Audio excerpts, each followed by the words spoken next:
Happy Monday, fun day. It is Lars Classington here with BK Broiler, Brandon Knox. Welcome to Laughing Vikings Live. We do it every Monday, and we're back for episode 29, an episode we're going to focus on growth, and we're going to focus on the good stuff that we can be doing while we're on some kind of lockdown shutdown here in Toronto or wherever you may be watching and listening from in the world. How you doing, BK Broiler? I'm doing pretty good, Lars. All things considered, it has been a pretty good weekend, and I'm excited for this week. Yeah, buddy. Yeah, buddy. Welcome to our viewers. If you're out there, you might be watching on Facebook Live, YouTube Live. Maybe you're watching on Twitch, and maybe you're listening to this on one of the podcast networks. But be sure to tag us and tag 3 actor, comedian friends. Share this out with them right now, or if you're listening later on in the future, share it with them. But tag us, and you can win some prizes, some giveaways, either some comedy tickets to a live stream show. You can win an audition session. You can win a free acting workshop with Tom Todoroff Conservatory, all kinds of things. But share it out, and be sure, as always, if you have questions for Brandon and myself, acting, comedy, Laughing Vikings, or anything in general, you want to know what we eat for breakfast? Go ahead, ask your questions. This is also an Ask Us Anything, an AUA, or an AMA. So be sure to ask those questions in the comments and tag it, share it out for us. So, yeah, do we want to get right into it, or what do we want to? Before we get into that, Lars, I think you have an announcement. What week is it this week? Oh yeah, this is a big one. We're going to announce it on the podcast right now. This is podcast week here in Laughing Vikings. You'd be like, isn't it podcast week every week at Laughing Vikings? Yes, that is also true. But it had been a while since I just really plugged the podcast. We've got so much content out there. We've been working on a lot of episodes recently. This is actually episode 29, so nothing fancy as far as the number. But I decided, you know what? Let's spend a week where all we do in our online messaging is just podcast.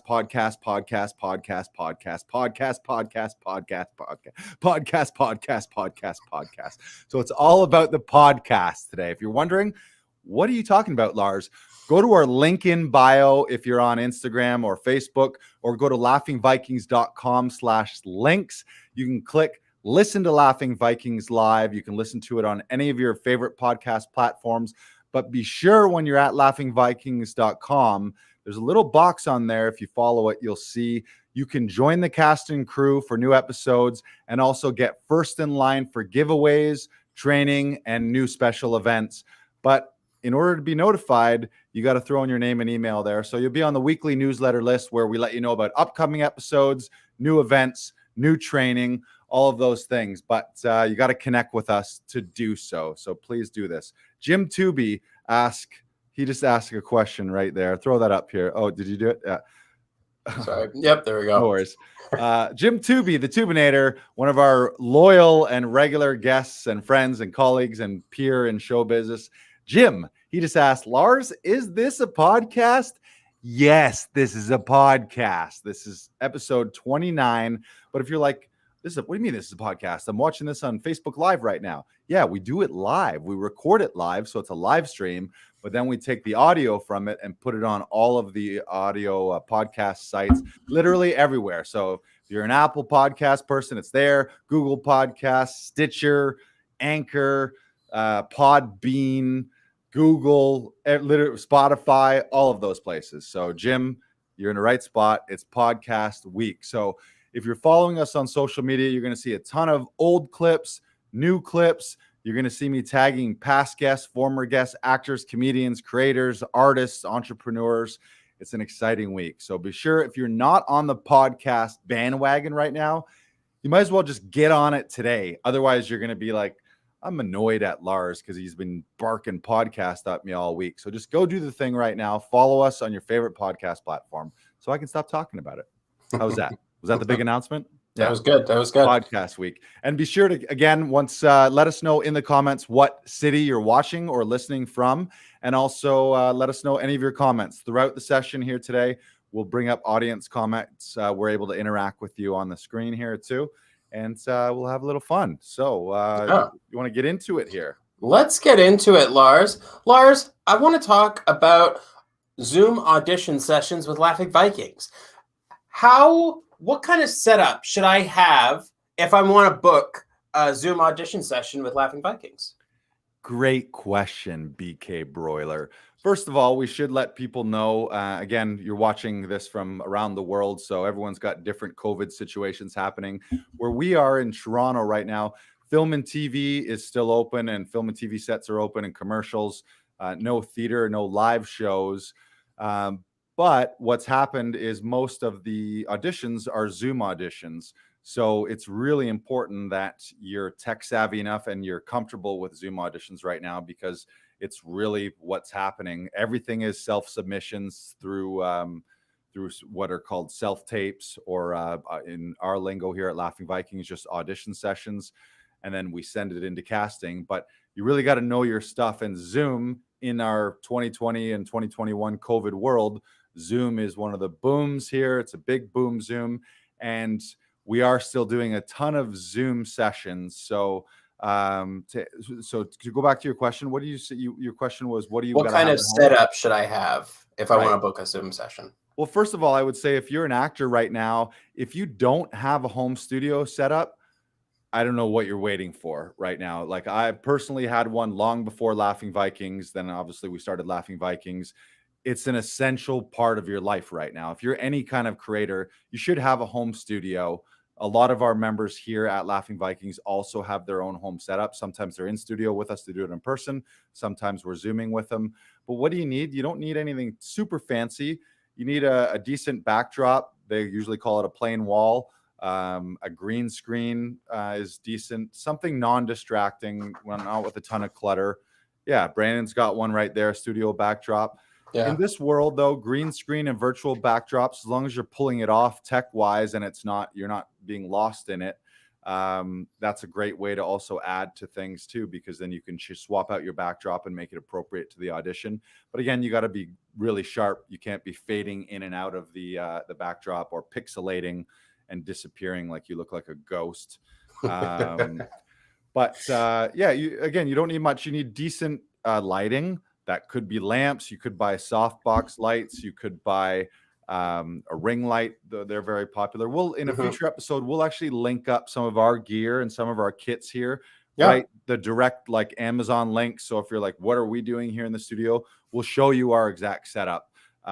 Last year, we already had the setup here at Laughing Vikings, but especially COVID, I really doubled down, tripled down on our tech here, our lighting. We've got tripods for our laptops and clips and holders for phones, and new mics and new mixers and all kinds of stuff. And that's because you need to think of yourself as your own media production company right now, as an actor or as a comedian.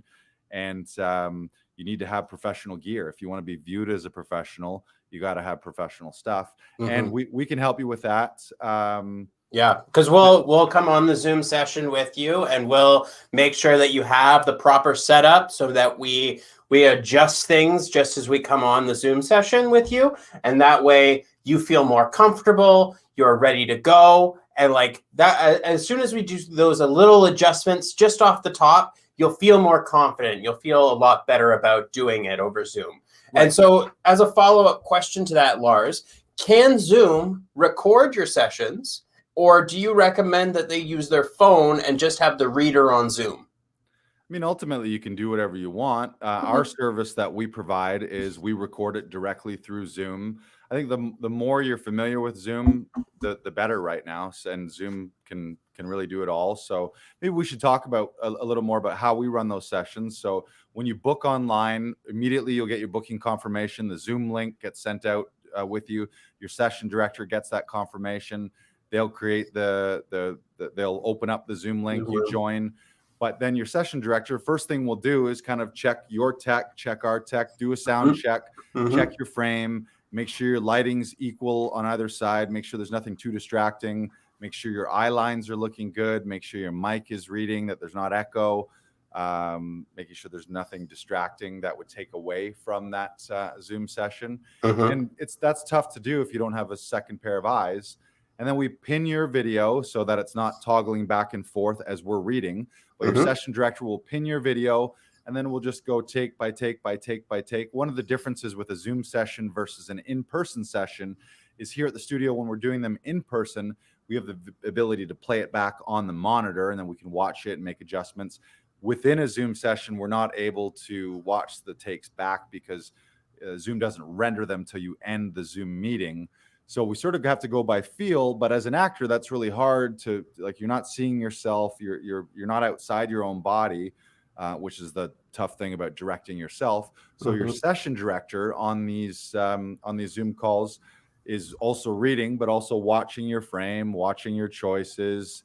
And we obviously will offer up creative choices to you or little corrections. Often it's little eyeline tweaks. I also like props. I really like adding props now. Brandon likes little props. Yeah, which is interesting. Back in the day, sometimes props would be a no-no in the room. Like, you're not going to walk into a casting with all kinds of cups and dishes or weapons and guns and stuff.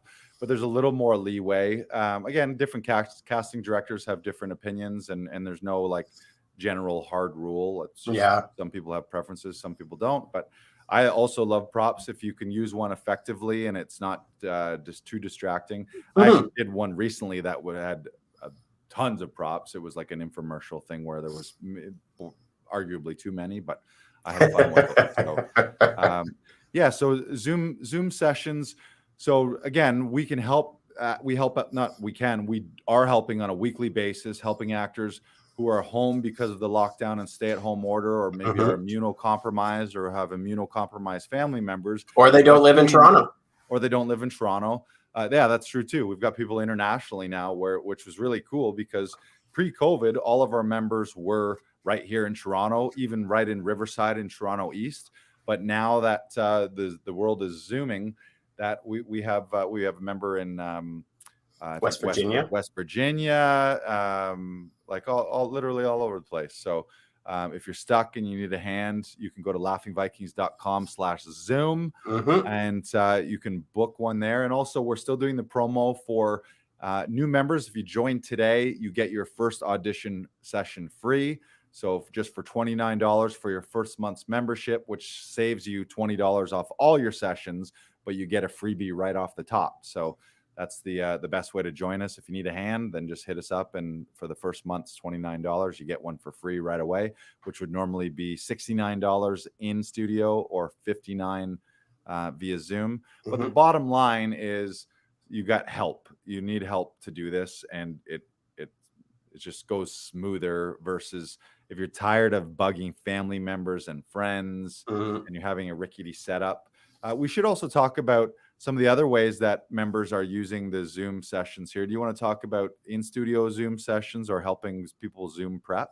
Yeah, we also have a spot where you can book the studio to do your Zoom auditions. So if you get an audition for over Zoom, some casting directors prefer it that way instead of doing the self-tapes. You can book the studio. We'll have a reader here for you so that you can rehearse the scene, so that when you come in and we set up your eye line, we set up all the stuff we just talked about, you're ready to go. You've just rehearsed your scene and you're now ready. You're warmed up. You're ready to perform. And that's what we offer here. That's huge. That's great. And so if you're a person at home, maybe you have a home setup, but if it's a big audition and then you wake up that day and it's like, oh, fuck, there's a guy with a jackhammer doing street construction out front, or there's kids, or there's a lawnmower going, or maybe your internet or something about your sound or lighting isn't perfect. I had that problem before, actually. Yeah, just you need a reliable studio. You need a quiet spot. You don't want distractions. The last thing you want is to be apologizing throughout your audition for tech things. But even more importantly, even if you have a fantastic setup, the other thing is you don't want to go on to that Zoom session having the first time you've ever run these lines with another human being actually on the Zoom audition itself. So either via Zoom or in studio and prep for a Zoom, our session directors will run the scene. So say you had a 1:30 Zoom session, you book the studio at 1, or you book a Zoom session with us at 1 or 12:30 if you wanted to. And we'll hop on a Zoom with you and run it with you over and over and over again, so that then you can log on to your Zoom at home and do it, but you're fresh and you're rehearsed and you're sharp. Or if you book our studio, like Brandon said, You show up half an hour early before your Zoom session, run it with a session director, figure out all your eye lines, figure out all the beats, and you got all the tech down. You don't have to think about any of that, so that when the time comes to do it live with the production team on the other end of the Zoom call, you're already in it and you've done it a dozen times with a live person. So you're rocking and rolling. So tons of ways for people to up their game. And that's really all this is here at Laughing Vikings. This is a community of actors, sort of by actors, for actors. All your session directors are professional working actors with casting experience in TV, film, theater, commercials, who have been working in the industry or are trained actors who know how to communicate with you as an actor and know how the casting process and submission process works. So all of this is to give you a community where you have that support and you have a place. We actually had a member in studio today, of course, under COVID precautions, with masks and distance and tons of sanitizer and all that stuff. But she was mentioning how when she comes in here, it feels like she has home field advantage. She feels like she's at a playground. She feels like she's somewhere where she can have fun with another actor. And that's what this is supposed to be. This is at its core level, as a performer and as an actor, this is supposed to be fun. This is make believe. This is play. And if all of a sudden, because of COVID and because of tech and Zoom and all these new tech things, like really part of the craft of being an actor now is also knowing Zoom and knowing technology. But if you're all stressed out and anxious over that, it's going to suck all the fun out of it. So really what we're trying to do here is remove all those barriers, remove all that stress and anxiety. So between action and cut, all you got to do as an actor is just relax, concentrate, use your imagination, have fun, play with another actor until you get the take that you want, without any of that anxiety. So hit us up at laughingvikings.com/Zoom to do that. We would love to Zoom with you. All I want to do is zoom, and a boom. And sorry to cut you off there, Lars, but we do have a very important question from Jim. And he's saying, I never asked this, but Brandon, how are you doing during this week and during lockdown? And Jim, I'm doing great. Thank you for asking. I really appreciate that. Thanks, Jim. That's very nice of you. Jim Tubey, the Tubinator. Thank you. Thank you. All right. What's next? So we talked about Zoom. And again, if you have any questions about Zoom auditions, type them in the comments or shoot us an email or tag us on social media. If you're not sure and you need a little hand with your home setup, we can do that. Or if you need help with an actual Zoom audition, we can help you with that too. So, Lars, during this hard period of time, how is Laughing Vikings growing and expanding? Because we're still growing, we're still expanding, even today, even during this shutdown and stay-at-home order. Like, we are still trying to push the boundaries. How are we doing that? It's a great question, Brandon. How are we doing it? Well, I'm one of those disgustingly annoying people that early on in this COVID lockdown scenario made a decision that I'm going to make the best of it. I'm going to plow forward with my goals and my dreams, and I'm going to do all the things that I can despite the chaos in the world. Obviously, that stuff's still going around. It's happening, and there is still a virus, and there's still all kinds of change and tumultuous situations happening in the world.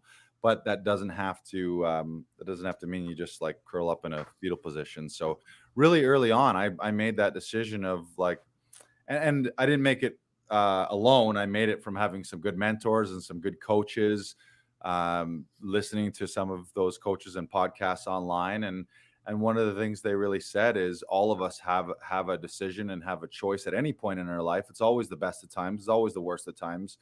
You can always focus on the garbage that's going on in your life, but you can always focus on what you can do.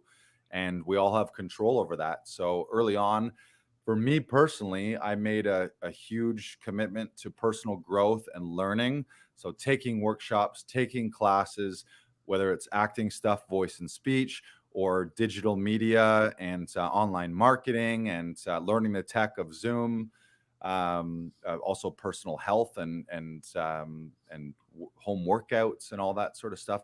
I sort of made the decision early on that was like, if this was worst case scenario, like what's the worst thing that could happen to you? And I think some people could agree, like aside from you and all your family members dying, one of the toughest situations would be being in a concentration camp or being in a jail cell where you are fully locked up and you're not able to go out. Well, how would you maintain your sanity? And it would have to be by working on your mind and by growing and reading and training and doing all those things, versus thinking of all the things that you can't be doing while you're locked up behind bars. So that's really what we've been doing. So how are we expanding? We've been bringing on new members this whole time, new actors, to our online community and to our in-studio community. And we've been expanding internationally now that we're not constrained by geographics or geography with Zoom happening. And we've also been expanding our session directors. So first, to get back to the first thing, our members, new members, if you are an actor out there who wants to be part of a community where you have support and you have a team of people working with you and for you and by your side, certainly go to laughingvikings.com and you can check us out there.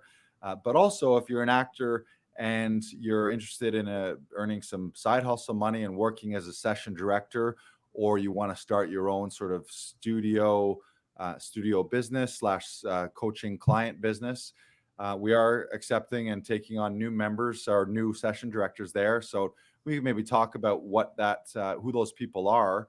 I would say, number one, you got to be a working professional actor who has professional experience in TV, film, theater, commercials.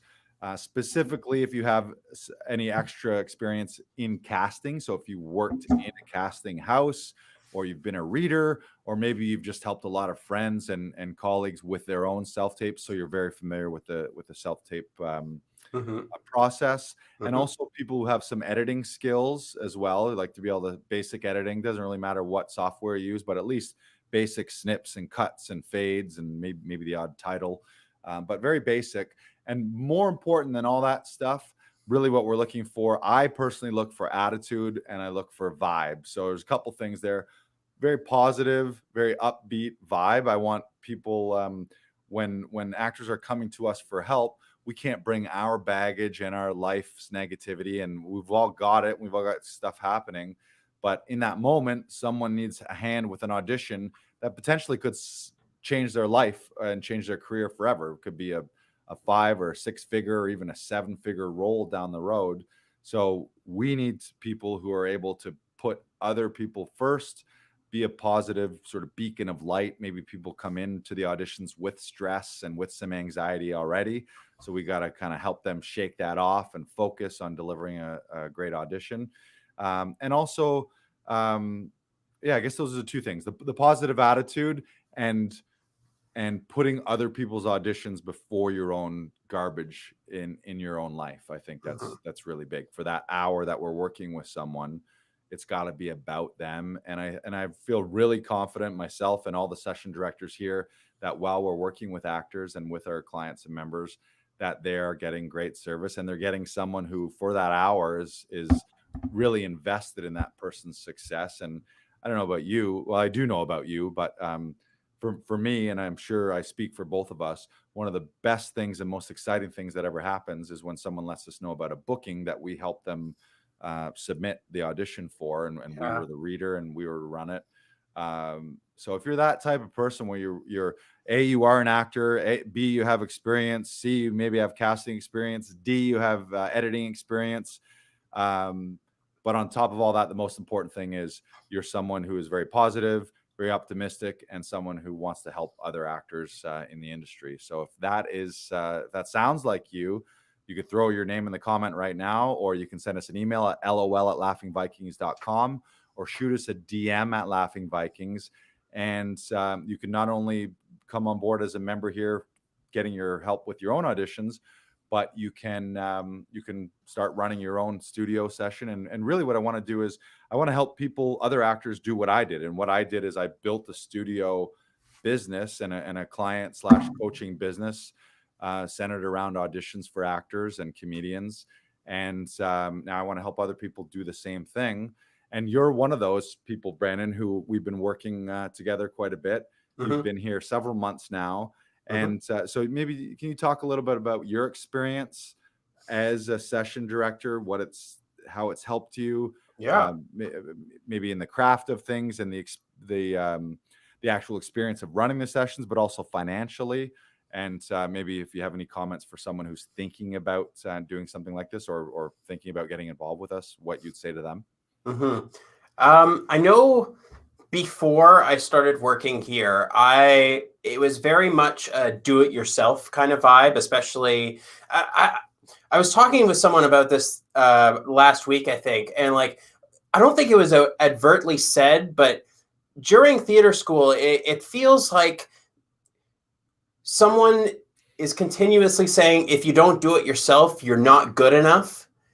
And I found it got me in a rut because I wasn't succeeding as much as I wanted to, and so I wasn't booking as much, and so like that was a domino effect, and like it wasn't really healthy for me, and it wasn't really benefiting me.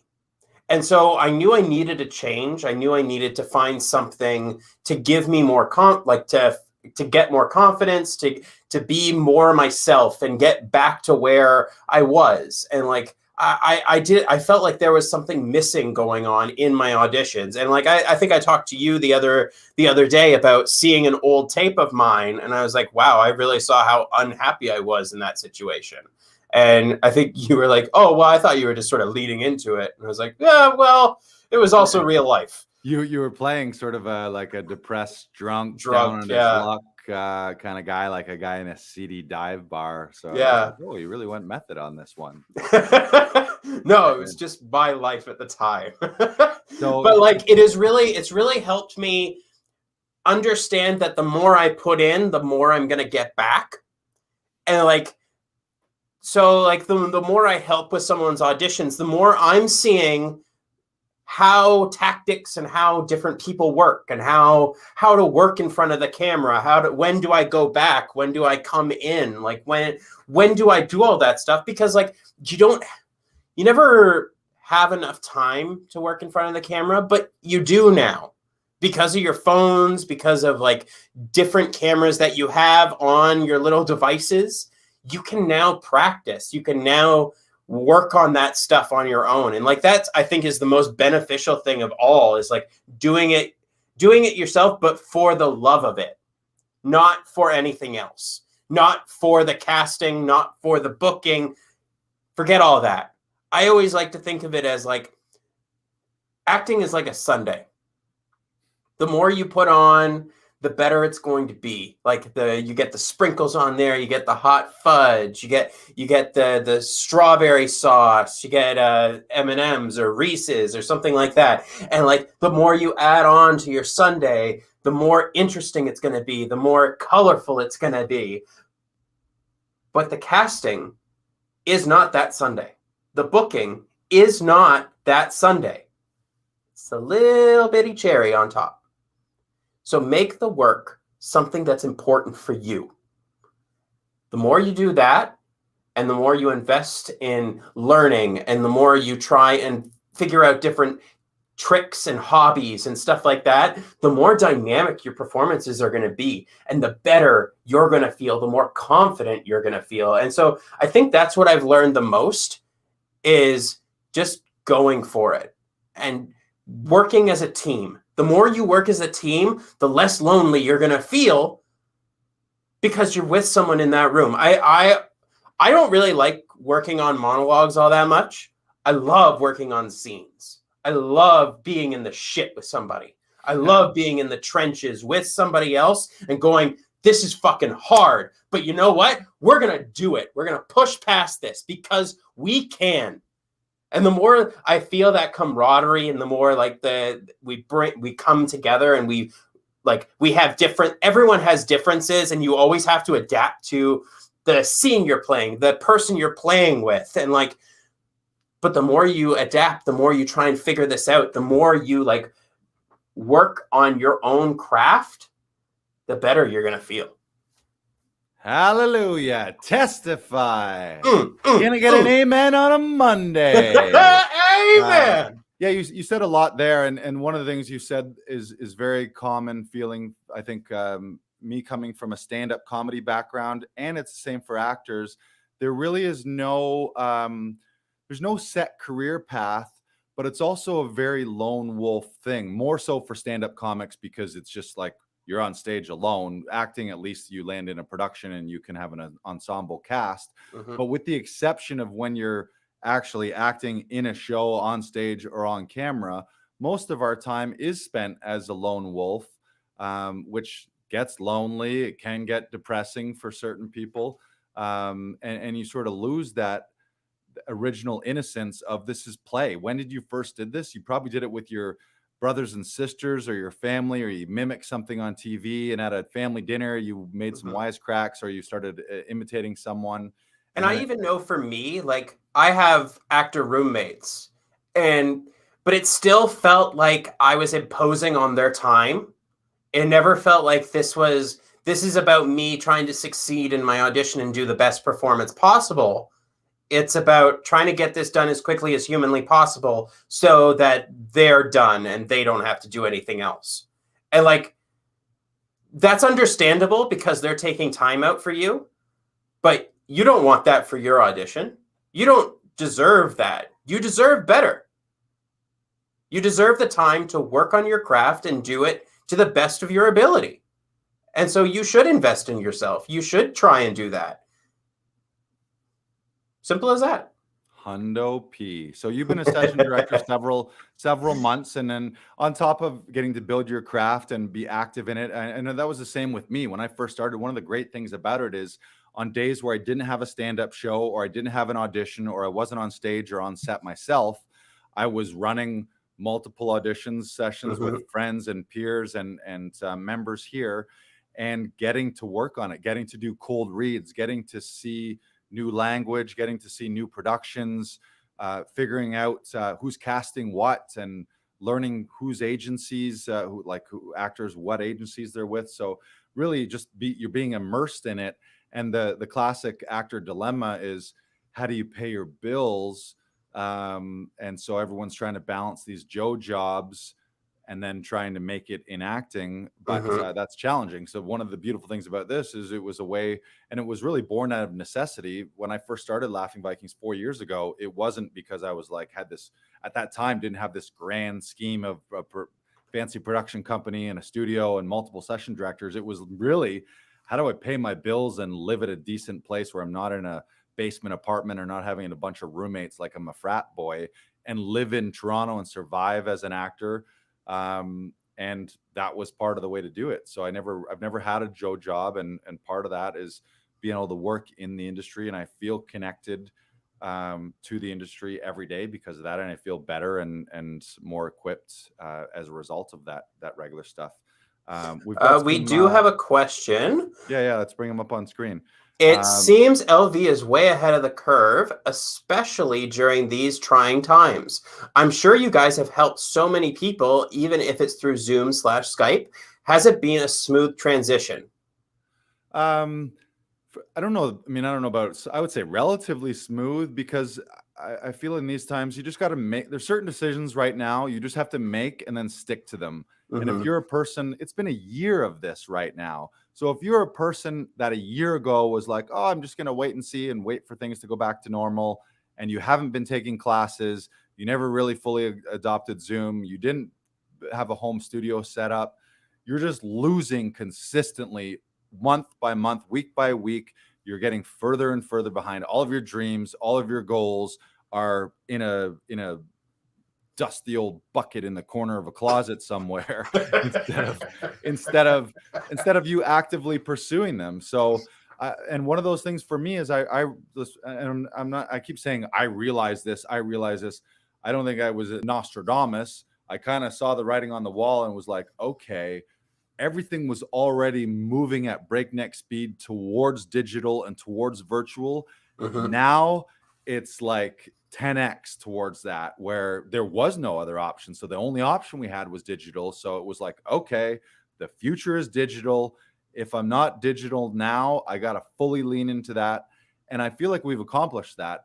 My nightmare was COVID ending and I'm still in the same spot, but not only in the same spot, but I've just lost a year of my life. That was kind of my nightmare. And I was like, there's no way fucking that's going to happen. So lean into digital and go hard at it. So I don't know. It hasn't been it's not seamless, but nothing is ever seamless, right? Yeah, it's been a fucked up year. Yeah. Like smooth transition. Yeah. There's been ups and downs. We've had, and there's the layer of COVID, but then there's the layer of injustices and socioeconomic stuff going on with Black Lives Matter and Asian hate and all of the election stuff that was going on in the States. So there's a lot of nasty stuff happening. So it was just like, okay, how do I tune some of that out and focus on some of the fun stuff in my life and what we can do? And one of the things we could do is still do things virtually. And so, yeah, we've helped you. You said, I'm sure you guys have helped so many people.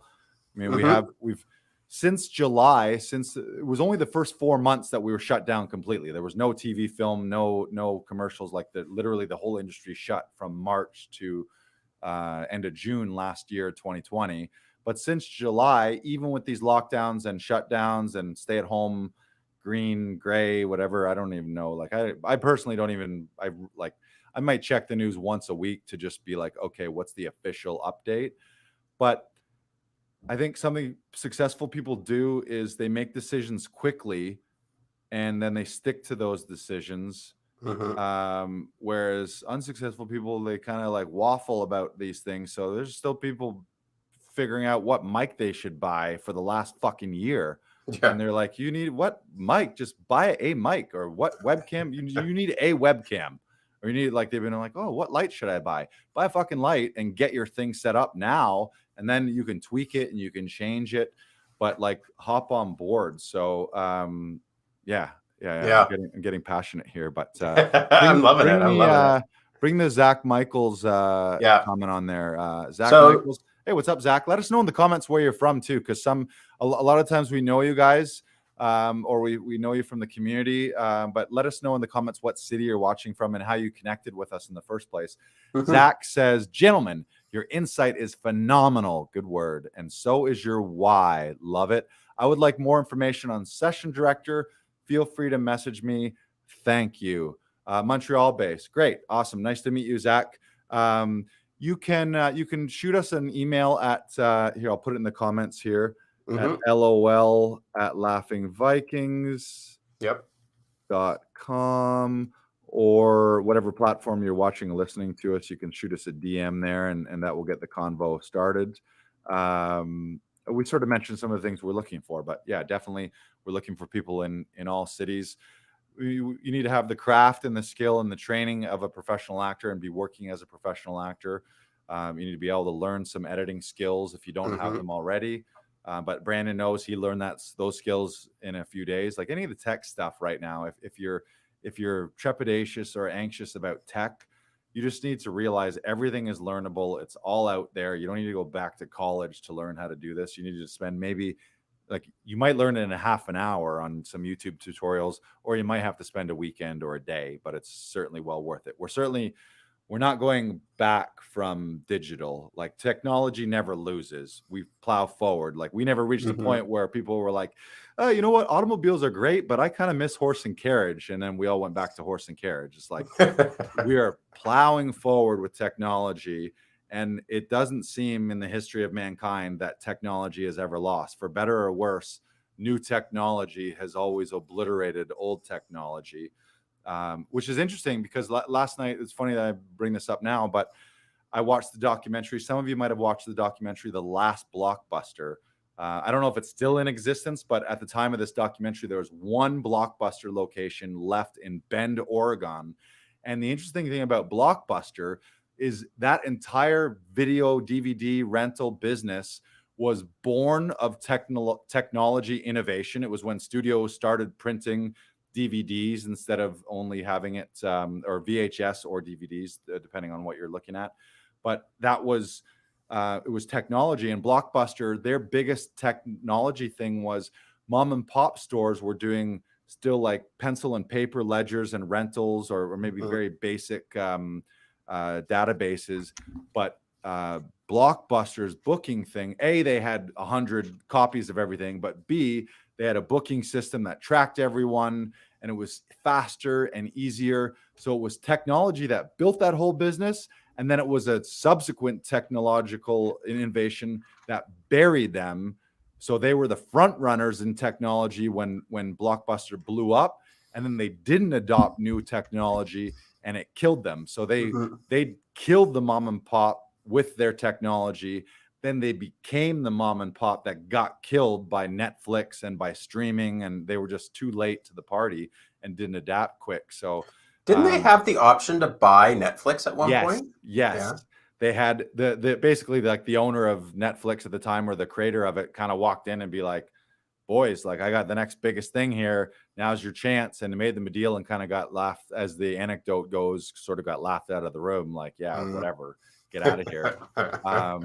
And they just weren't able, Blockbuster just wasn't able to keep up with Netflix's technology and their onboarding of new subscribers, and sort of had so much of their money locked up in physical locations that they didn't have the money to spend on the tech side of things. And now they're gone. Zach Michaels says, perfect, would be more than happy to send work for a review and take it from there. Yeah, for sure, Zach, connect with us and we'll go from there. We have friends and some regulars in Montreal as well too, so would be happy to connect with you. Okay, and that's sort of leading us into, Lars, how can I use this time to improve as an actor, and what do you recommend that I do?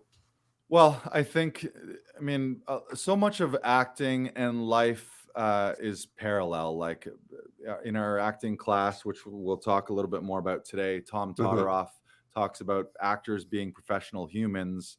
And one of the things you need to do as a human is you need to be constantly growing and evolving and reinventing yourself. And whatever got you, the map that got you from age 10 to 20 is not the same map that gets you from 10 to 20 to 30, and so on and so forth. So you need to change and evolve. So I think the biggest thing is you got to commit to grow, and you got to commit to training and evolving. And that doesn't necessarily even have to be acting classes per se, but I mean, you can be writing, you can be taking online classes, you can be in Zoom classes, you can be reading plays, you can be watching movies, you can be networking online with people, you can be setting up your home studio, you can be working on your demo reels, you can be working on your social media sites, you can be improving your relationship with your agent, you can be reaching out to casting directors, you can be taking master class, there's a million things you could do. And it's like life is, are you going to focus on all the things that you can't do? Or are you going to wake up and realize at all times, there's a million things you can be doing.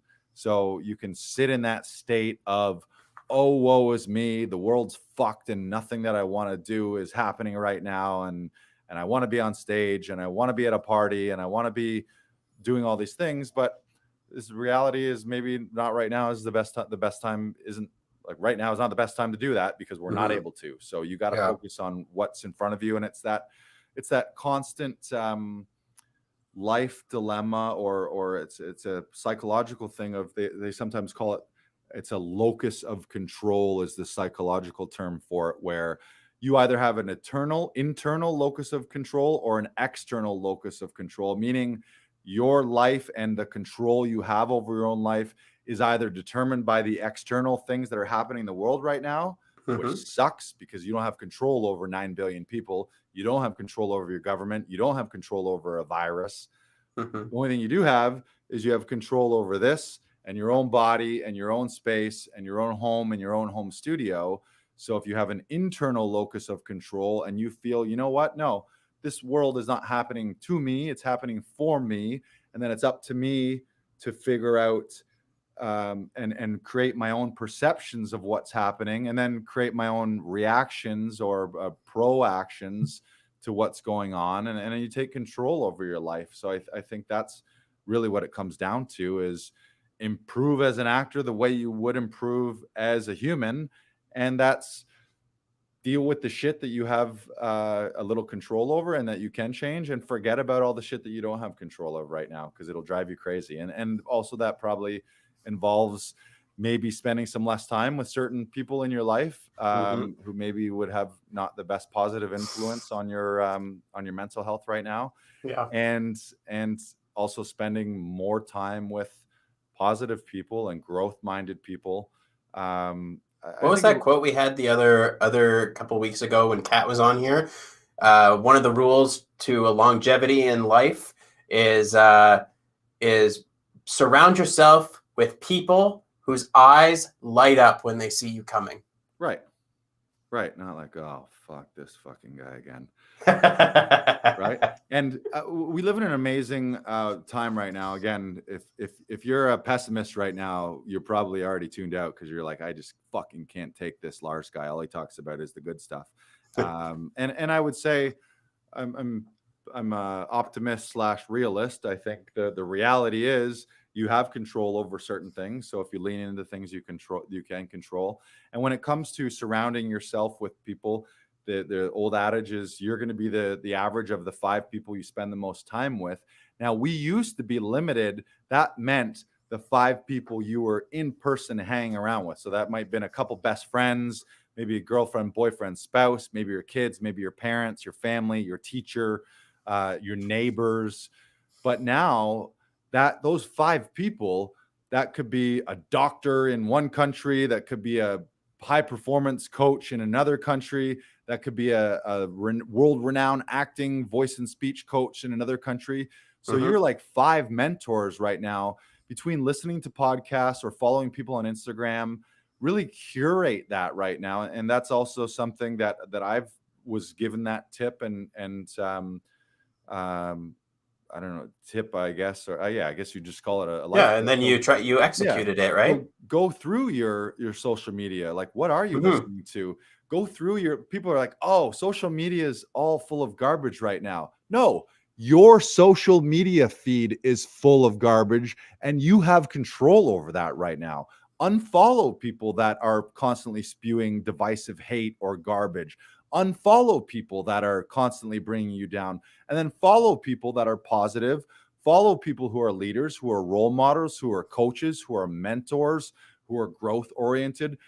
Fill your Instagram feed up with that. And you don't have to unfriend these people either. You can just unfollow. It's like if there's someone that every time their thing comes on Facebook and every time you see it, you're rolling your eyes and being like, this fucking guy.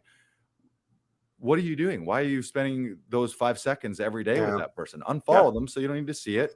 You could Mhm. reach out when you need to. They can reach out so no one's feelings are hurt.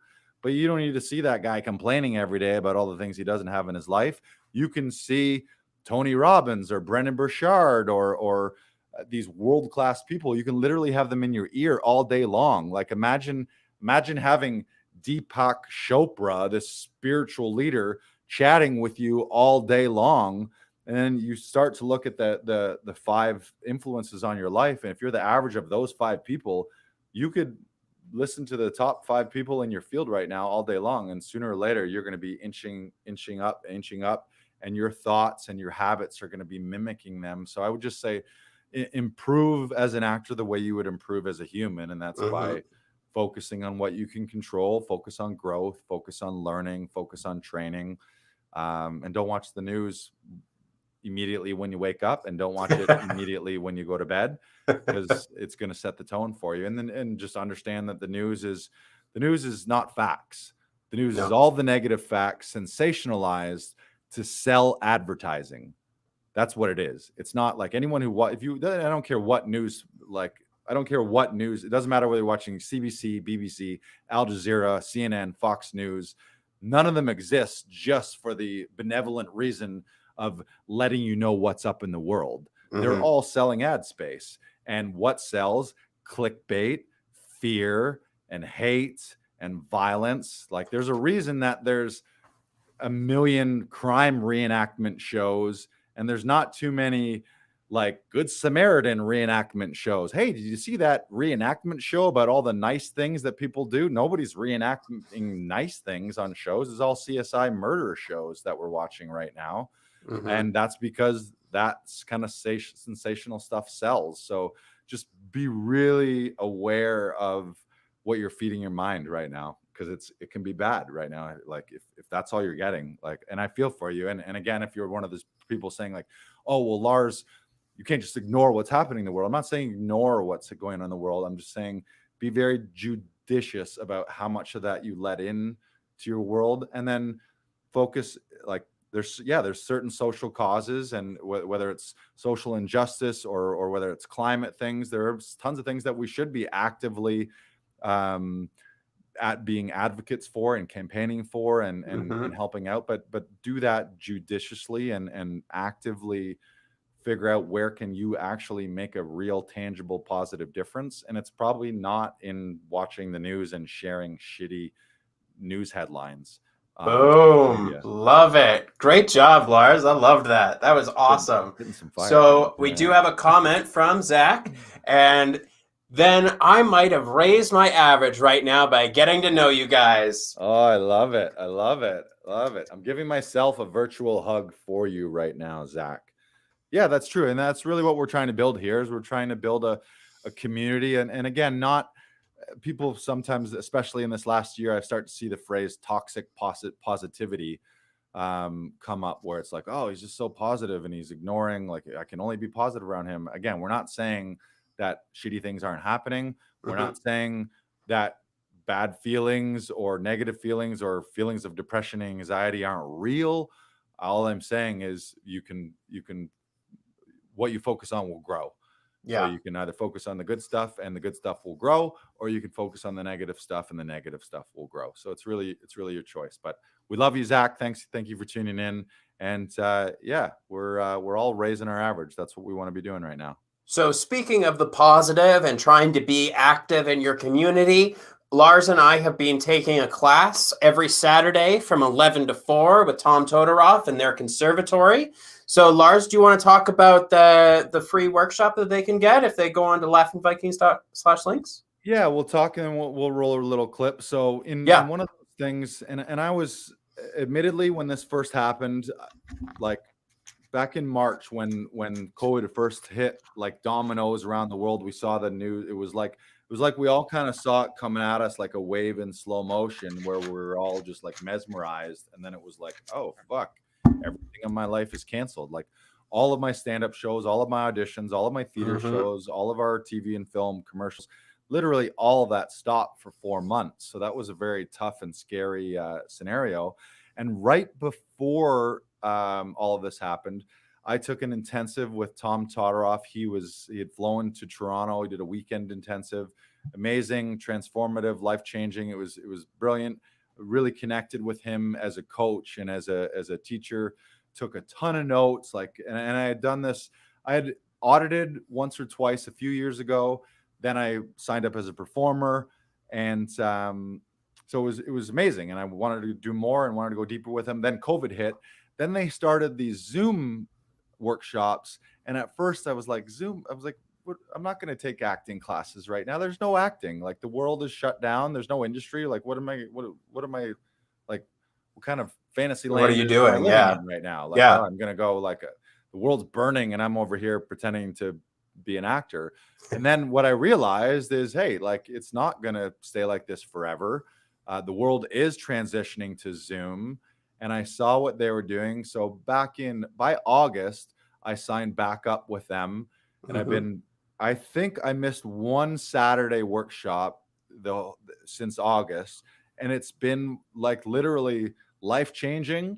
And it's been one of the best parts of my year, not only as an actor, but just as a human, to have a community and a weekly discipline, and a sort of a weekly commune, and just a place to show up. It's like acting church kind of thing, where you just, I know, like that week, and it's a perfect mix of tangible craft and performance craft and the physics of performance in a framework and in a sort of all-inclusive or all-encompassing sort of framework and technique, mixed with the work ethos and sort of I don't know what you call it, like not life coaching, but a little bit of mindset might be mindset, confidence building. Mindset, confidence building, building the attitude of taking big swings and fighting for what you want and going after what you want. So it's been a highlight of my year. And in a year where I spent less time on stage and less time on set than ever before, I feel more armed and dangerous and more skilled, and just I feel like more an actor and a performer than I ever did before. And it's Yeah. partly because of leaning in and investing time and money. And Tom always says in his class, one of his things, he says, love takes time and love makes time. So if you really love something, you take time for it. Yep. And loving something also, what was it? What did I say? Love takes time. Love makes Makes time. Yeah. Also, so it's a feedback loop. Yeah, kind of it's thing. a give and take. Yeah, It's like the team thing that I talked about earlier. Like, you want to have a team that you're going to and like practicing these things, like, right. because the more you practice, the more your muscles build, and the more acting is a muscle. I'm not sure if anyone didn't know that, but acting is a muscle. The more you work at it, the stronger it's going to be. The stronger you'll feel, the more confident you'll feel. So what I'm sort of interested in, Lars, is how has it like really benefited your tapes? Like what specifically has really helped? I mean, first of all, I was one of those people where I was starting to have a little bit of imposter syndrome. I never went to theater school. I never went to TV and film school. I didn't do any 4-year degree. I learned on stage, on set, at workshops, at intensives, through books, and just a sort of a piecemeal education that I put together. And I had a pretty big layer of confidence bordering on cockiness as a stand-up comic and from my sketch comedy days. But I was also feeling that my approach when I would get an audition was very haphazard. I didn't really know. I was like, okay, what am I supposed, from the time I get a script to the time I do the audition to the time that I'm on set, what am I actually supposed to be doing? Like, and comedy was always easy for me. Comedy, the brilliant thing about anything that you call comedy, and something we learn in Tom's class, is everything is everything. There really is no drama and there is no comedy. The most dramatic moments in life have comedy in them, and the most comedic moments of life have drama in them. Yep. And there is a duality there. But comedy is like, if people laugh, check mark, that worked, kind of thing. Like there's instant feedback. But if it was something more on the dramatic spectrum of things, I was like, I don't know, is this good, is this bad? Like, it felt natural, like, it felt like I was behaving truthfully, but what is this really supposed to be? And the one thing that's Tom's framework and his technique, which is based on the guideposts from, sort of based on two things. I'll hold it up right now. Michael Shirtliff's audition book here. Michael Shirtliff was the famed casting director for Bob Fosse, Mike Nichols on Broadway and in Hollywood, like some of the most iconic films he was the casting director for. And in this book, there's things called 12 guideposts, which are essentially sort of 12 areas, or sometimes I like to refer to like 12 dials in storytelling. And then Tom, in his work with Michael, and they worked together a lot, had added 3 more before Michael Shirtliff died. So Tom's technique is based on 15 guideposts, and then you layer on vocal variation, rate, inflection, pitch and dynamics, and then also something that they call viewpoints, or it would be called blocking, which is time, space, shape, movement, story, emotion. Yep. And then these 15 guideposts. But really what these guideposts are is there are 15 ways that humans and or storytellers carry out a relationship, and 15 ways that you can dial up. If you look at a scene in terms of like a mixer board, and you want to raise the level. Yeah, the level of drama, or just I don't know how you'd actually put it. Heighten the stakes. Like, but it's there's these areas, and we won't go through them all right now, but that's something that you learned, is just like, so now when I look at an audition, instead of just trying to figure out, I was always like, okay, it was, for me, it was like, how do I say this kind of, and then it was like, oh, I can say this line a million ways, but what way is the right way?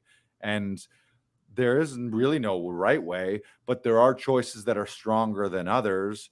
And in the physics of performance, and when you learn these guideposts, now what I do when I look at a script is, it's like the scene in Matrix remember the scene in Matrix where Neo starts to become the real one, and he starts to see all the numbers, where he's looking to the Matrix and it's all ones and zeros, and he's like, oh shit, like the veil was lifted and he's really seeing for what it is. Yeah. And so now when I see a script in an audition, I see all these opportunities and possibilities pop out, like, ooh, there's an opportunity for a big discovery there. Ooh, make this more important. Or, ooh, that's find the event right there. Or, oh, there's an opposite opportunity there. Or, oh, there's a game playing and role playing opportunity. Or what's the architecture? Or what's the opportunity for a moment before? Which, if you're a Tom Todoroff student, all the lingo I just mentioned is making sense to you. If it's not, you're like, what is he talking about? And it's also a language of storytelling and performance that actor to actor and session director or coach to actor or director to actor, learning that language has really helped me communicate in our sessions and help people bring out the best in their auditions, because I can say, like, ooh, that moment right there, make that a discovery. Like you thought of that in the moment, or even the discovery of just seeing something. Sometimes people just, a scene starts and it's like you open a door and someone's there, but it never reads, versus just, I mean, I'm that's exaggerating a little bit right there, but just but that's still a great opening. That's a discovery right there. Or another fun one is game playing and role playing. And just to give you the example, there is anytime in the script, you as the character, if it's like you're referring to what someone else said in real life, what we do is we take on either the physics of that person physically, or we take on the voice, like, oh, never mind, Nancy, Nancy, like, hurry up, your break's over. Like, you know what I mean? Like, you might, like, so that game playing and role playing, all these little things were all these little opportunities. I knew some of them, you sort of know some of them instinctually, but putting it into a system was the biggest thing for me. And I would say that having that system combined with the mindset and confidence of fight for what you want, take big risks, big choices, showcasing your range of performance. So rather than like painting everything in one note or one color, show them everything you got and show them this huge range, because an audition isn't just, I guess it's expanding your definition of what an audition is. Yeah, you're showing them your interpretation of this scene, but you're also to a certain degree showing them you as a performer. Sometimes the first time production or a casting director has seen you, you got to kind of think of that as a general audition as well. And if we don't know that you can be big and loud, we don't know that you can be funny, we don't know that you got this little voice, we don't know that you can sing, we don't know that you're a dancer and you can move really smoothly. We don't know those things. So we don't know that you have all these creative choices. And if you show all that, even if it's not right, people get trapped in this audition thing. Oh, like, oh, will they like I'm not it? sure that's what they want. I'm not sure that's what it's not what it's about. It's about bringing you truthfully. Obviously, you got to serve the text and you got to serve the story. So first and foremost is about the story. And you are a storyteller. You're not trying to be the best actor there is. You're trying to tell the best story possible. Right. You're a storyteller. So, but the thing is, you're you. So you're the storyteller, but you're also you. So you get to tell it the way you want to do it, with all your beautiful idiosyncrasies and your unique things. And that's the thing. Everyone's silver bullet is themselves. You want to know how to stand out. You do the things. Do your most creative ideas that best represent who you are as a unique human individual, which is also why growing as an actor also means growing as a human, because you can learn all these skills or have these new experiences, travel, meet new people, read new things. And all of a sudden you have this real life experience that informs your acting choices. But really seeing yourself as this storyteller and how you're going to color it, but how you're going to personalize it. And the trap is everyone thinks, what do they want? First of all, there's no magical Wizard of Oz that is like the they. That's like, there's not one guy in the sky that's reviewing every audition being like, no, that's not what they want. They kind of have an idea what they want based on a breakdown and based on the script, but it's up to you to bring what you want. And if it's not the right thing, then maybe they don't cast you for that, but they at least see, man, that guy brought tons of creative choices to it. He's a brilliant performer. He's got range. He obviously knows how to storytell. He knows the craft of things. Maybe he's not right for this one, but that guy's a player and he seems like he's a fun dude and we'd love to work with him maybe on the next one. Versus someone who's like, oh, what do they want? And then they watch 100 tapes and they have the paper and they see 85 of those 100 are the exact same thing, where someone's following the punctuation, they're following all the stage direction, they're following he said angrily, or he whimpered, or he picked up the cup with his right hand, and it's just beat by beat. And you watch 85 actors who are technically sound, who all could do it and do the job professionally and adequately, but it's only the 15 or the 5 that do something special and bring some extra things that are going to stand out, in my opinion. So it's not, and again, it's not stand out for the sake of standing out. It's stand out by bringing what you bring uniquely to the audition that best serves the story or attempts to tell the story from as many colorful viewpoints and vocal variation and guideposts as possible. And then the director can always say, like, yeah, that part where you went way up here with that, let's we're going to dial that back a bit. But that's the easiest thing in the world to say, dial it back. But if you don't bring it and show some of that in an audition, someone's not going to be like, yeah, that was a really nice, adequate read. Let's book that guy and hope to God that he can really bring it when we ask him to really bring it. You know, especially for film, TV, you don't get that opportunity to rehearse and practice with your co-stars. Right. Very rarely do you. Right. You have to show up to set ready to go, know your lines. If they have changed stuff, adjust in your trailer or in the room that you're in, and like make sure that you're ready to go. Because like the more you are ready to go and you keep your bar as high as humanly possible, the more likely you're going to be called back, or more likely that they're going to cast you in something else because you made a difference. You made a choice. Right. So keep making those choices. And we have another comment. People are sitting at home, not progressing themselves mentally, professionally. You two are educating yourselves, taking advantage of what you can. That's an amazing attitude. Thank you. Thank you, Theodoros. Theodoros, where are you from? That seems like a Greek. Is that a Greek name? Yeah, let us know in the comments. Do you have a bust of a Greek? Is that a Greek bust head in your profile picture there too? That looks Roman. Is it Roman? Okay, yeah. Let us know where you're from. Yeah, and I should also point out a little empathy. I mean, you mentioned not progressing mentally and or professionally. I get it. It's a tough time right now. I don't want to be not empathetic to people going through mental health issues right now, because it is hard. But at some point, you got to take control of that and steer yourself back in the right direction. Or if you're really having trouble with it, you need to ask for help too. And I think that's another thing. Is there a lot of people right now who are really struggling silently with a lot of this stuff? And I was as well. I was also really struggling silently.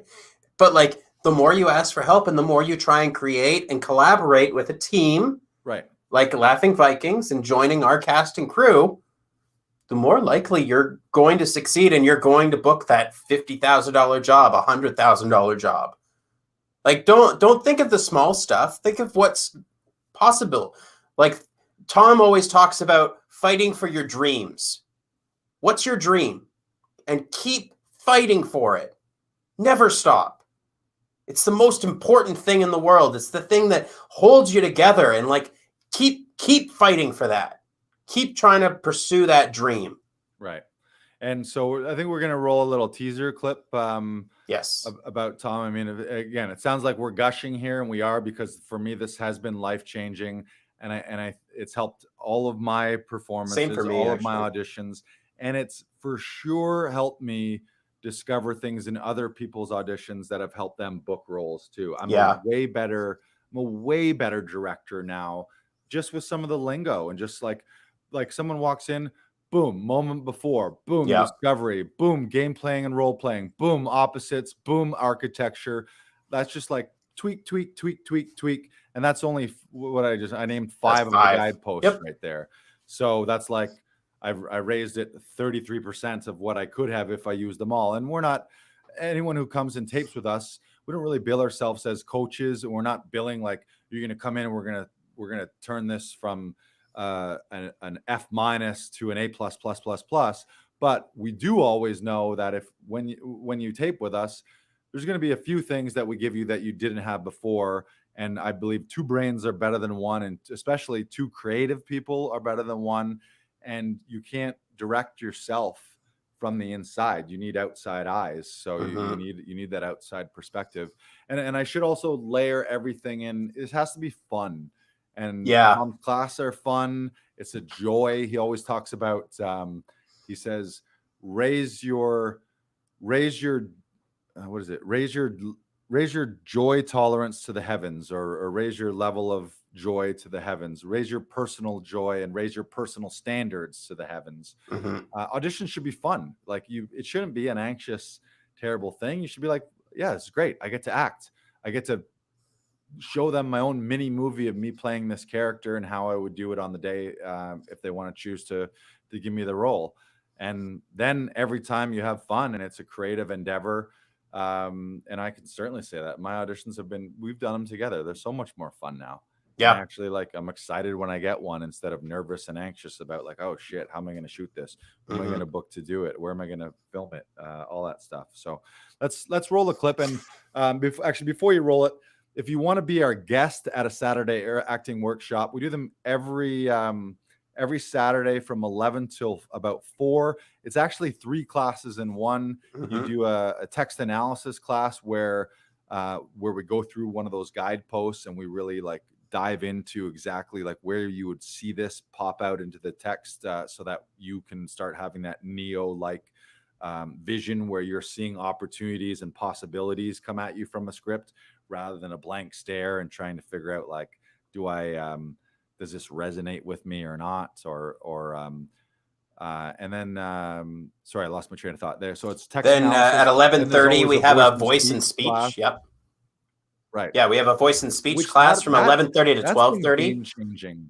Yeah, that's been game changing for me too. I look at things like some of my old auditions. I even looked at some of my old performances where I really didn't understand what a master of voice and speech. We take it for granted, but your diction and your pronunciation and enunciation and projection, certainly for theater, but we forget on TV, you need to hear everything. You need to see everything as well. You need to get it all. But the voice and speech is also getting into your body and doing the warm-ups. And it's almost like a second workout in a way. It's almost like a combination of yoga and cardio. In less cardio in a way, but like yoga, meditation, all that stuff. Especially getting to your breathing, making sure that the breath's going to the diaphragm. That's a very important thing. And I always love going through and watching and working on the voice and speech that they've done in the past. If you become a member of the Tom Todorov Conservatory, you get all these archive videos from the lessons on Saturday with the voice and speech coaches. So it's at your own pace and you can do that hour-long workout and trying to put together. Tom always talks about making sure that you have a 20-minute vocal workout that you can do every single day. And it's important that you find and attach yourself to things and vocal exercises that really resonate with you and really help you get into the best mindset to be a performer. Right. And all emotion really comes from the voice, and your connection is going to come from your voice. And they always talk about any devoicing or whispering. Whispering and just so developing that discipline. And what better time than in 2020, 2021 during a global pandemic that is a respiratory virus than working on your voice and your speech and your breathing. That's also a game changer. I feel so much more relaxed. And those voice coaches, by the way, it's a rotating staff of voice and speech coaches. Every week it's someone different. But I'll give you an example. Andrew Wade was the voice and speech coach for the Royal Shakespeare Company in London, England. So it's like there literally doesn't get any better than that. Like, and the others are faculty. Ann Burke was a teacher at UCLA. She also lives in Arizona, and I've worked with her one-on-one for a production that I'm going to be working on later in a couple months. Right. Yeah. There's like teachers from Yale, from Harvard, from Juilliard, from like all these major NYU, and I may be misquoting some of them, but if you look at the director staff, it's like they're all brilliant. And they're also, a lot of them, they do these group sessions with Todoroffs, but they do their own one-on-ones. And often they're the voice and speech coaches on Hollywood films. So if someone needs an accent or a dialect that they're learning, like they're literally on set with the lead actor trying to help them maintain or going through all their text and making sure they've really got the what do you call it, like the embouchure, the mouth feel. Yeah, the musculature and the mouth feel of things, and learning all the tips and tricks and stuff. So you're getting it from the best. And then the third part of the class is from 12:30 till about 4. That's Tom's one-on-one coaching, sometimes monologues, sometimes scenes, sometimes cold reads, sometimes people bring audition material in. And you'll see him in action. They call him Tom Tom the Tinkerer, or Tom the is it Tom the Tinkerer? What, Tinker? Is that Tinker? I've never heard this nickname. Yeah, basically you'll see him kind of. We talk about these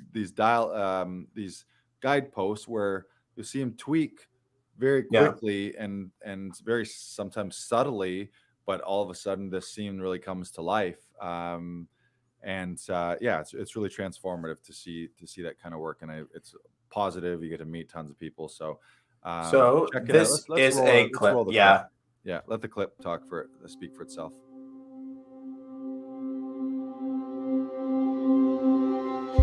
In my life, I've been fortunate to work in film, television, theater, music, and sports. I've been a producer, director, or coach to some of the most visible names in the world, some of the most accomplished business leaders, entrepreneurs, and impassioned hobbyists from all walks of life. I'm a curious and avid student of human nature, and this work has given me a front row seat to some of the most extraordinary human beings and the choices they continually make. What makes for the most successful professionals in any field doesn't have to do with innate talent, but rather the drive to clearly and consistently ask and fight for what they want and say no to what they don't want.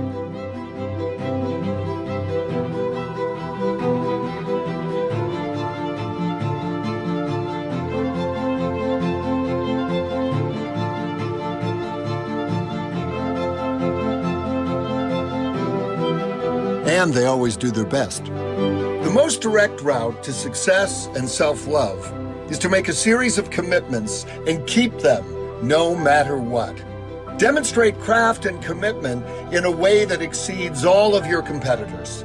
That's what we're talking about here today.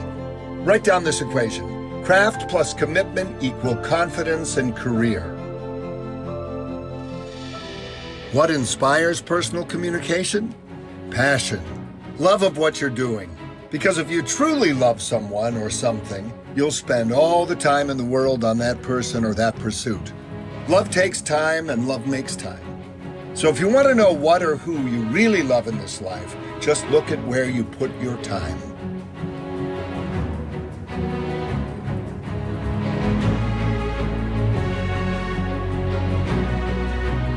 Remember, you're always transmitting and receiving. When you're truly passionately prepared, you're transmitting love. When you're not, you're transmitting fear.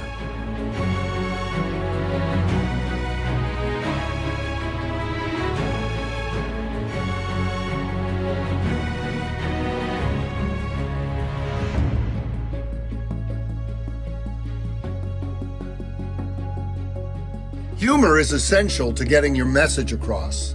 Why? Ever heard of someone ending a relationship because their partner was too funny? Humor gives us respite from overthinking, and geopolitically it's never been more important. It's impossible to laugh at something and think of your troubles at the same time. Laughter brings us to the now. Careers are built on clear, caring, passionate communication. And communication is storytelling.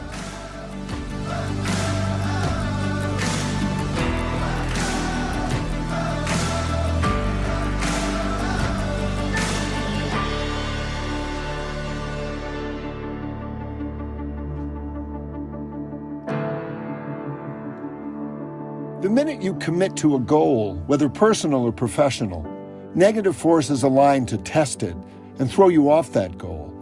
But positive forces align to support and help you.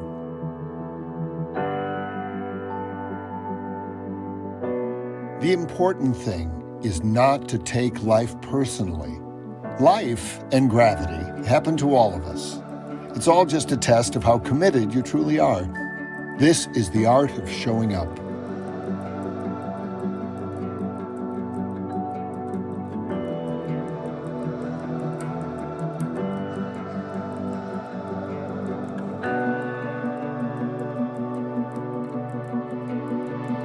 This was always true, but in today's world, this work is more important than ever before, because technology is training our brains to move faster than we're feeling.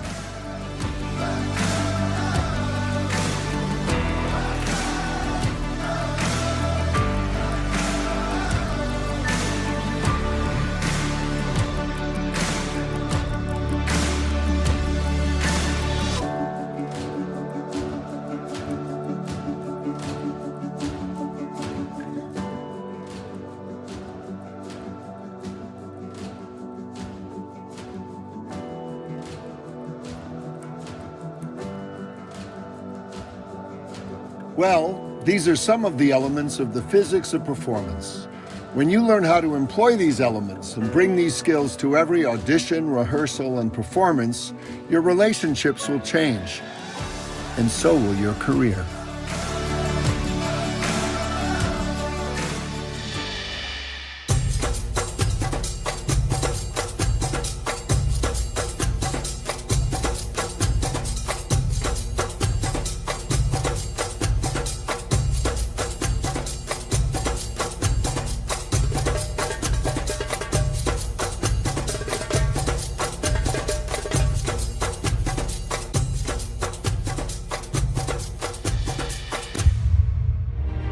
Until the next time, remember your ability to ask and fight for what you want and say no to what you don't want will determine your personal and professional success now.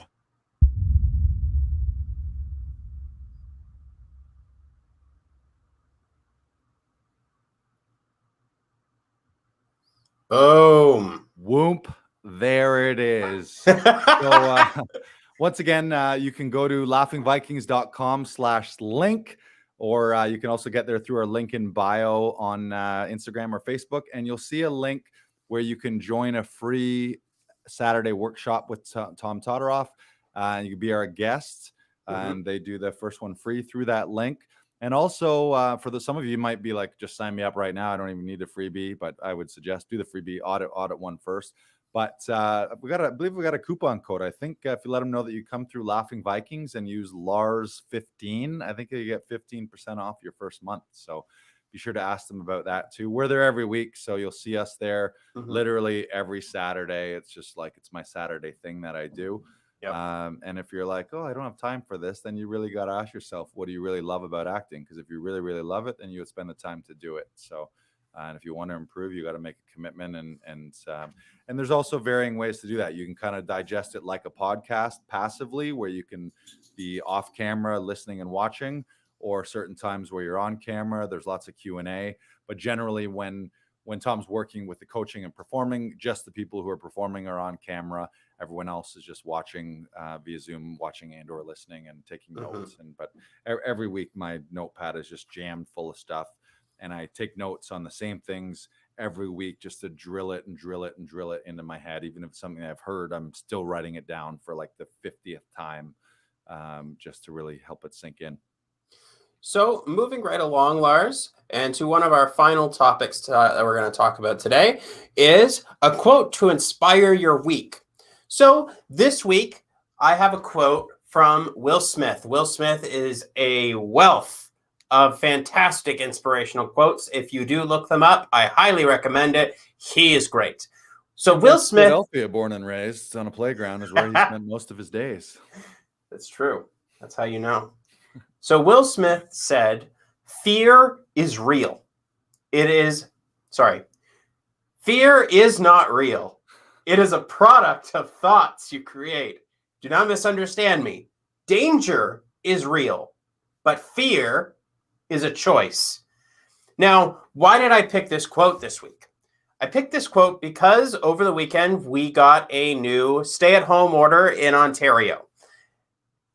If you're like me, you're feeling frustrated, you're feeling tired, and maybe a bit scared because the case counts are continuing to rise and there doesn't seem to be a stop in sight.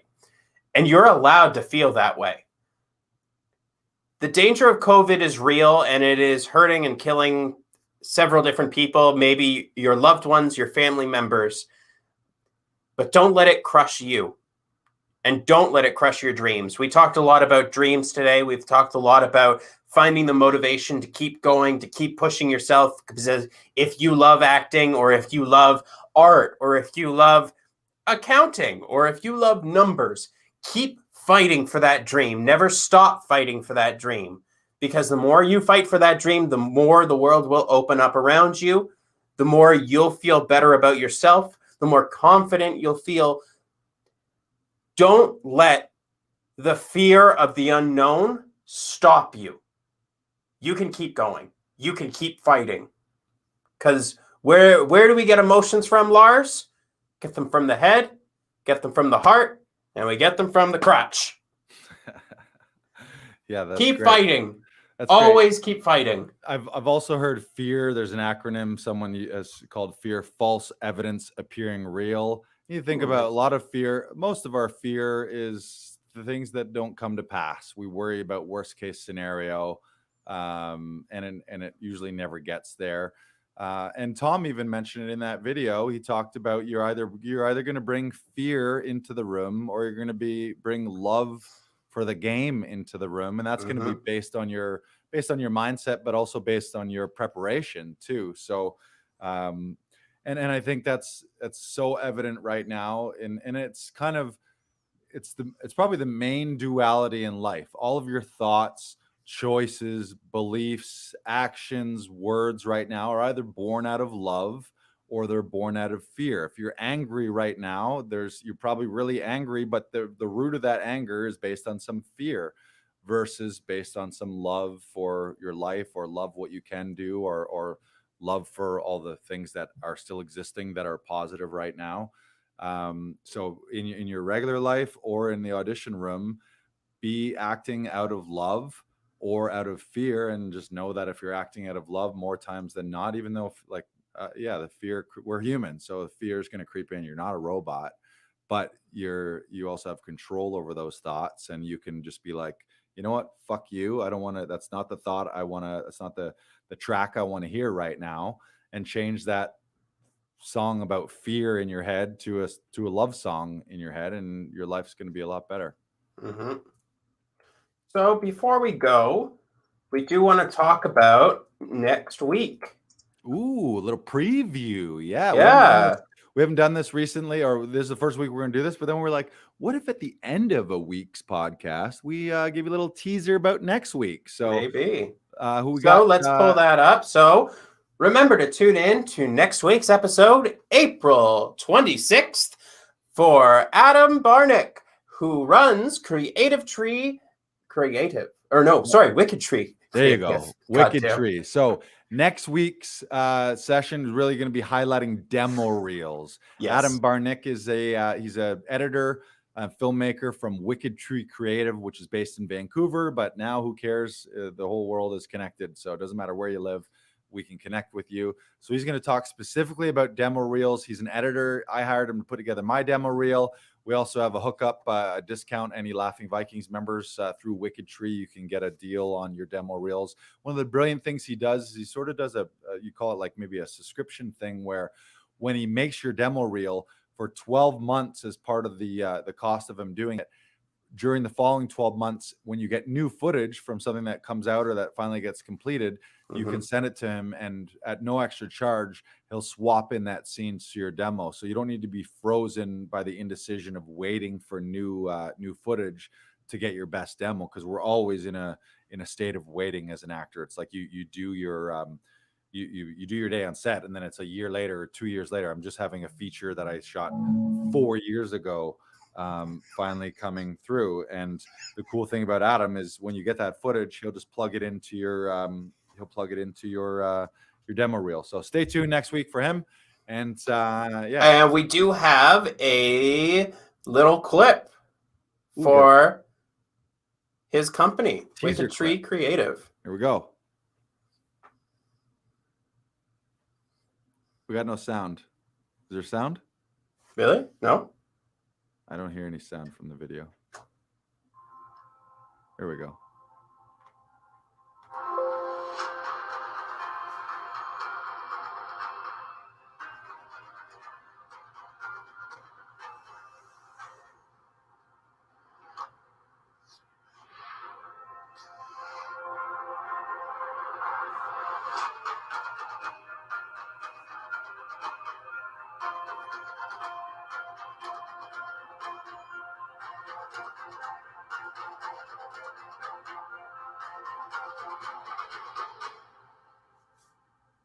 So there you have it. Join us next Monday at 6 p.m. for Adam Barnicki from Wicked Tree Creative. We're going to talk all about demo reels. A couple quick things from the audience here. Let's bring it on here. Zach Michaels, thank you. He says, if I can share on acronyms, I fucking love acronyms. I'm acronyms all day long. If you're still using full words and sentences and you're not using acronyms, what a waste and efficiency there. Zach Michaels says, after an audition and it's a no, see it as a next opportunity. Yeah, because often that no has nothing to do with the performance. It's just wasn't right for this one, and maybe they loved you and the casting director loved you and production loved you, and it just didn't work out this time. But then they're like, ooh, maybe next time I got a role for this guy. Also, we got a shout out here. Camille Blott saying, hi, Brandon and Lars. Hello. She doesn't sound like that, but she is a delight. Our unofficial / official director of good vibes here at it is official now. We did make it official on our podcast. Right, it is. So thank you, everyone. Be sure to share this out. Tag 3 actor friends. Tag us for some giveaways. Follow us on all the podcast platforms. Make sure to go to laughingvikings.com and sign up for our notifications so you get the weekly newsletter letting you know about what's new in Laughing Vikings. Lead with love, not fear. Grow. And it's podcast week. Podcast.